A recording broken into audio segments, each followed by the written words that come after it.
Hey everybody, this is Brittany with the Homestead Trail. Welcome to my home.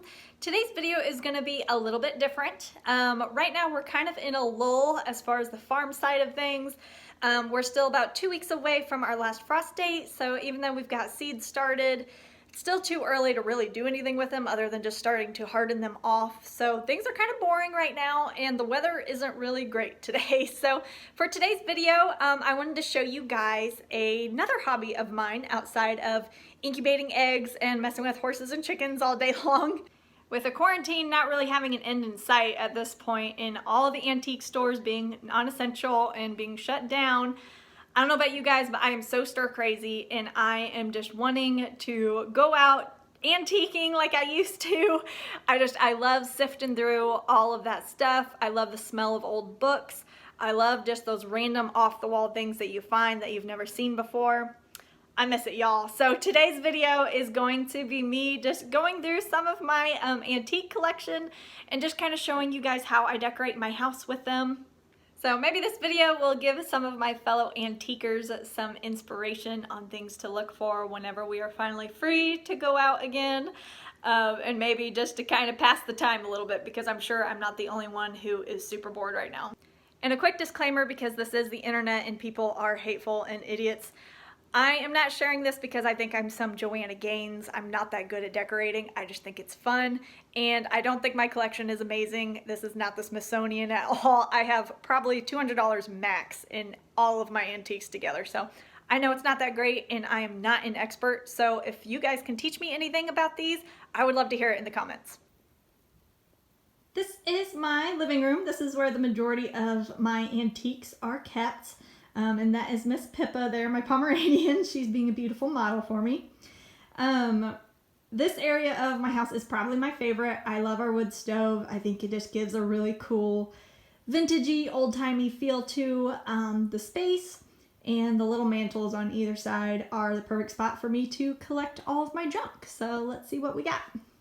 I think every collector has their era that they look for, and I would say mine is definitely like 1830 to 1910, that period in between there. And if any of you are 80s or 90s children, you will be able to relate that I think my affinity for that time period was being in elementary school and going to the computer lab and playing Oregon Trail. Does anybody remember that game?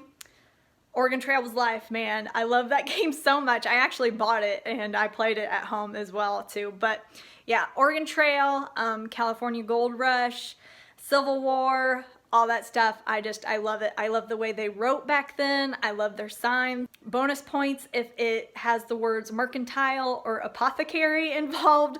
I love, love, love those. Just take my money if it says apothecary. I love it. But I also like stuff that just has a nice patina because it just looks cool when you decorate with it. So you'll see a little bit a mix of both of those things. Hey Pippi, what are you gonna do today? You gonna take a nap?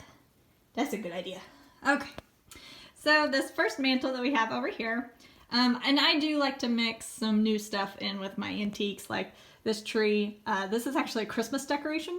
I just keep up year round. I just think it looks cool. Same thing with this cork. You can just ignore that. But first thing we've got over here, I bought this actually out in Nebraska while we were out there for a friend's wedding. And it is a Edison phonograph. It doesn't have anything inside, a little piece of what's left of it. But it's got this really cool picture of Thomas Edison on the side. It says copyright 1900. So this was made at some point after that, but it's just got really cool color to it. And I really like that picture of Thomas Edison. That's pretty cool. It's funny because over here in Indiana, I have never seen one of these. And over in Nebraska, it was like they were a dime a dozen. Like every antique store we went to, they had tons of them. So it's kind of interesting how things are kind of regional too. This here is a little donkey. This was actually my great-grandparents. They decorated their house with donkey stuff.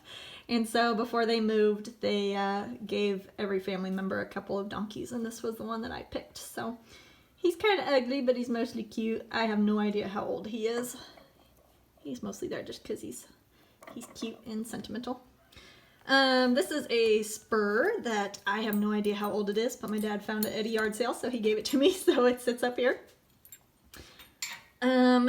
This lantern is also not super old either. I think it's like 60s or 70s maybe, but we keep it just for actual use. You could put the oil in it and use it as an actual lamp. It is still functional, so I just thought it looked kind of cool, so it sits up here.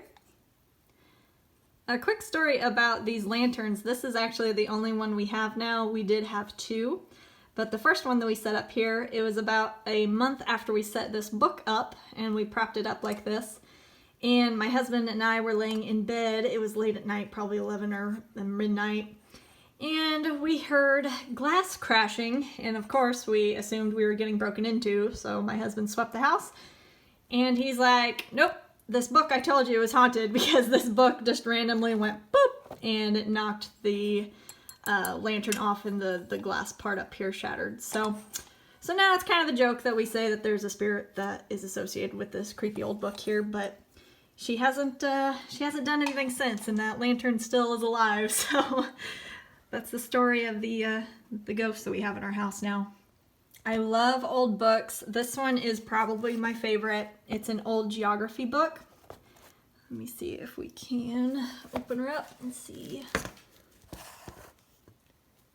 Yep, right here's a date, December 20th, 1886. This one says October 20th, 1886. I think my favorite part of the books are the writings in it. So Nellie Coleman wrote in this one on, focus, March the 9th, 1888. Pretty cool. But I saw the cover and I fell in love with it, and I had to bring it home. It's gorgeous. We've got another couple of books over here. This one is another school book. This is for intellectual arithmetic. Let's see if this one's got any writing in it. November 30th, 1891. And it's got these stamps too, but I can't tell what the stamps say. So it's actually in pretty good condition, given how old it is. And it's got a very handy multiplication table on the back as well. But again, I actually bought this one off of eBay, and I love the cover. They just get that beautiful patina to them. This one's a book my husband actually picked out. We liked it because it was an Indiana State series, but also because it is an anatomy book. And as you know, we are both nurses, so we were kind of curious to see what they said that might be different between the 1800s and now. Let's see, I don't think this one was copyrighted. 1896. So yeah, we haven't read it a whole lot, but we're just curious to see if they had any beliefs back then that aren't quite accurate that we know of today about the human body. And this lantern, it is not old. It was like $3 at a yard sale. I have no idea how old it is, but I just thought it looks cool. This one's another patina thing. And I just think mantles just have to have big lanterns on them. I don't know. Alright, let's check out the other Mansell over here. This frame is not antique, but the picture that I have inside here, some people are probably going to be mad at me for doing this, but this was a 1800s hymn book, and this page fell out, so I actually put the watercolor flowers over it, and I framed it just to kind of preserve it and make it look pretty. But I know some people are like, well, if you have an antique, you can't change it at all, but this page was going to end up getting destroyed if, I didn't frame it. So we got Far From Home there. I thought that was kind of cute. I love old tins. This is for an after dinner mint. You can barely see that. It's from Philadelphia. It's just a cool old box. I love me old tins. And then this is a old cream of tartar. I don't think this one has a date, and I don't think it's super old, but it just had some cool rust and a really pretty paper label that had really nice colors to it. So And it feels like it's still full, so I don't think anyone ever opened it, but yeah, so that's just cool. And these little books here, these are not an actual antique. Whoop, sorry, Moose. These are not an antique. These are reproductions. But my husband knew that the early 1900s were my thing, and so he saw these on the internet and he ordered them for us right after we got married. So let's crack open the Don'ts for Husbands and see what kind of advice they gave back in 1913. Don't talk down to your wife. She has as much intelligence as your colleague at the office. She lacks only opportunity. Solid advice, you guys. And I'm sure that was absolutely true in 1913. Women probably were not allowed to work back then. So, yeah, so these are really cute. If you see these, they're actually really enjoyable to read. And they actually have solid advice in them. The little leather moose, he's not an antique. We got married in Moose, Wyoming, which is a beautiful, beautiful place over by Jackson Hole. And so that's just a little memento from that, so you can ignore him. This lantern, my dad was having a yard sale and he was selling this, and I thought the patina was so beautiful and I thought it just belonged on my mantle, so I traded him lunch for his lantern. I don't think this is very old. Dietz Comet. But it looks cool, and I like the dark red with the kind of the rustiness to it. So this hatchet tomahawk thing, again, not really an antique, but this was made by my grandfather, who has since passed, and so it just gets to sit up here as a decoration. It no longer gets thrown because we do not want to bust this handle that my grandpa made. So he was quite the craftsman, very good woodworker. All right, and I just knocked like everything off, so sorry. On to the next thing. If you know what this is, comment down below. The first person to comment it correctly wins an imaginary set of AirPods. Also in the comments down below, please explain to me what people's infatuation with AirPods is, because I don't get it. I would not spend that much money on something that I would literally lose immediately. But this object is agriculture based. That is your hint. So guess what that is.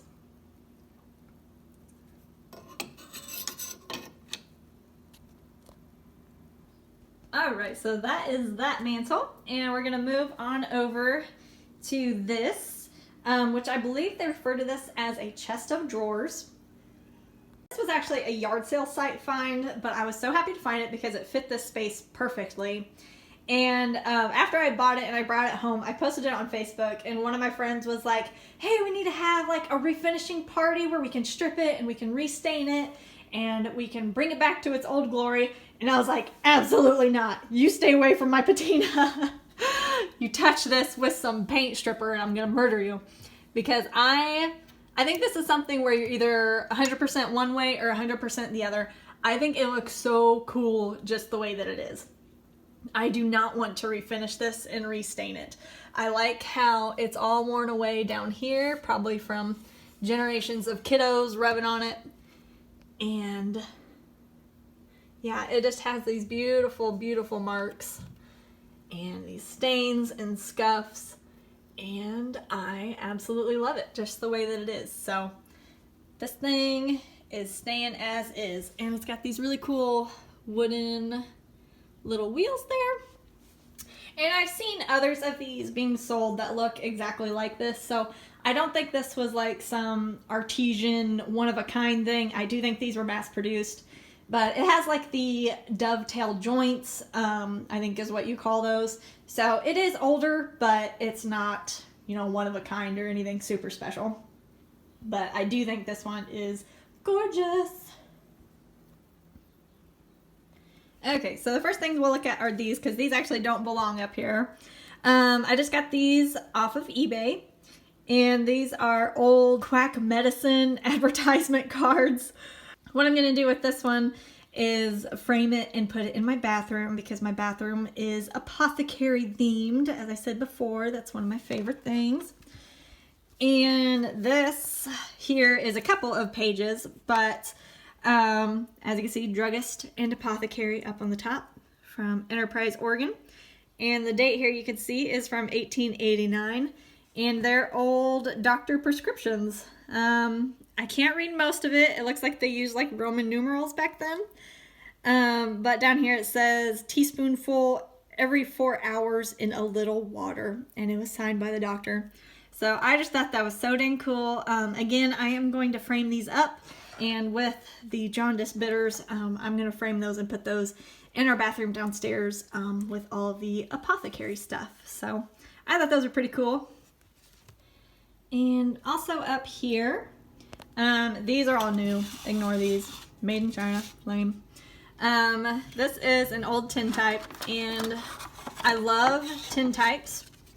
I think my favorite thing about them is they were very limited. From what I've read, they were only used for about 10 years between like 1850 to 1860. That's when they were most popular. So you're pretty well guaranteed to be in my little era with them.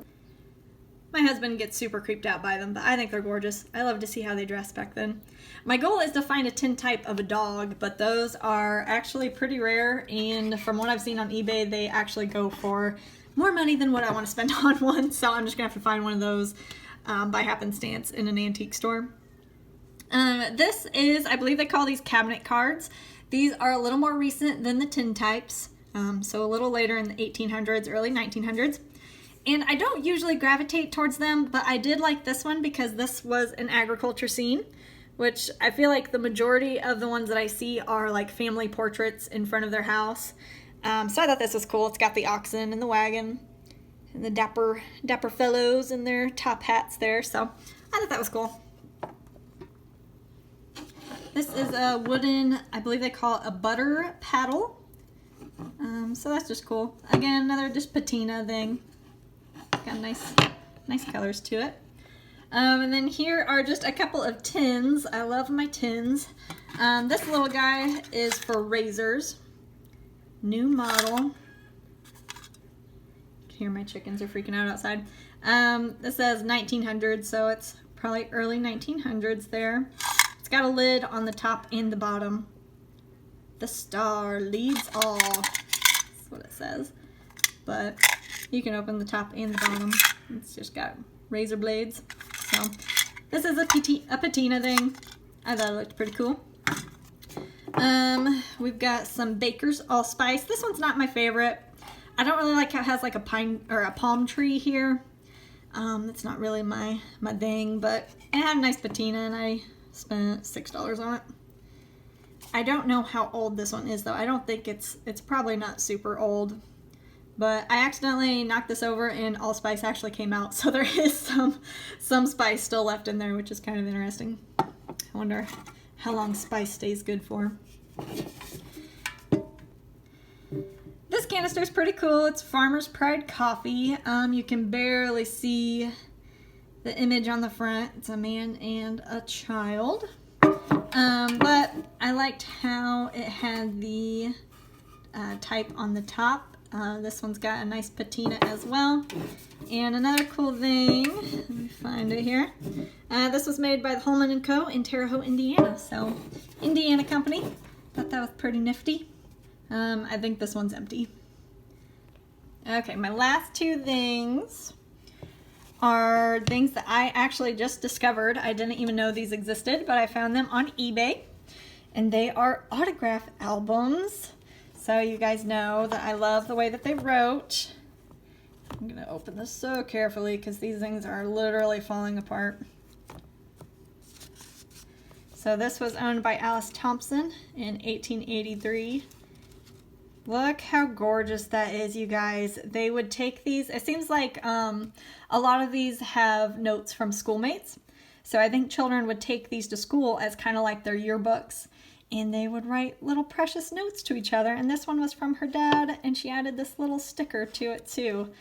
December 8th, 1883. Isn't that gorgeous? Just the way they wrote, man. I love it. Yeah, it's got all these little beautiful notes. That one's from her teacher. All from the late 1880s, mid 1880s. So gorgeous.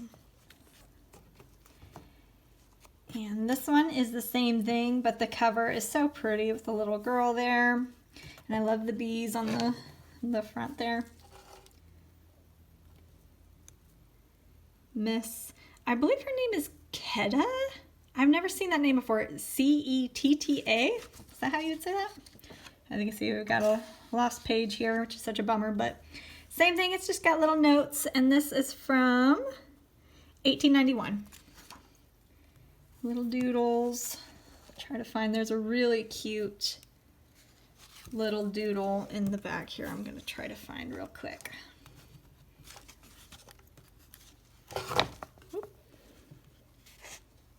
And these are from Nebraska, apparently. Pawnee City is what I keep seeing. Oh, here we go. I think it's a dog, a cat maybe, looking over at the ocean.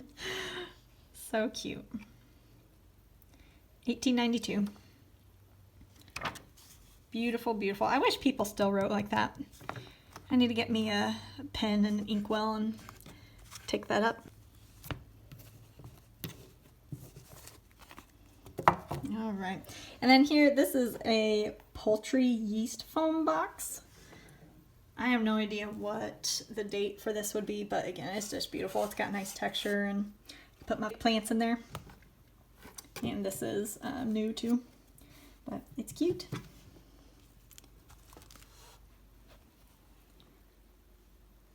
So there's the majority of the antiques that I have that I am decorating my living room with. Hopefully you found this enjoyable. Comment down below, let me know what is your favorite antique that you own in your home and what's something that you are searching for. I hope you are all staying safe and healthy and not going too crazy during this quarantine. We'll be out antiquing soon enough, you guys. So take care, don't forget to subscribe and give this video a thumbs up, and I'll see you in the next video. Bye.